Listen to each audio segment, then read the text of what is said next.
Κανόνισε μαλάκα να το φτιάχνω πάλι αύριο.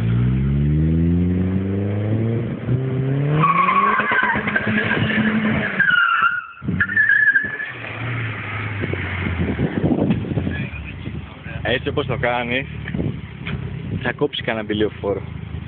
Ναι. Με κομμένο τέρμα το τιμόνι και το σκίζεις. Γιατί το παίρνεις βιντεάκι να μου το λες. Έλα τώρα πρέπει να σου έρθει μια σφαίρα.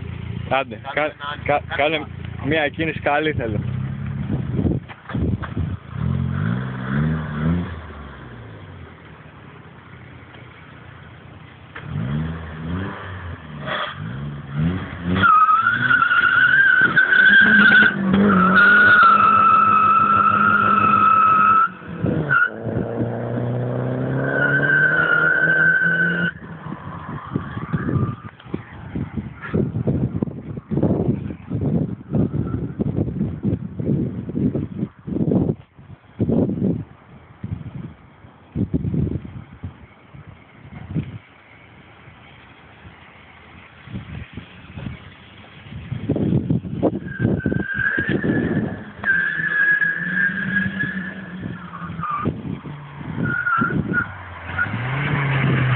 Όπα ρε μάλλον.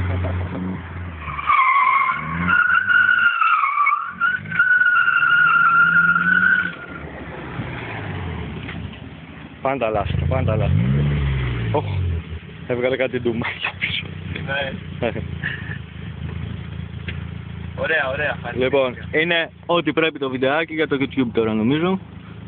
Θέλω να σε ξαναβγάλεις ένα για τα λάστιχα.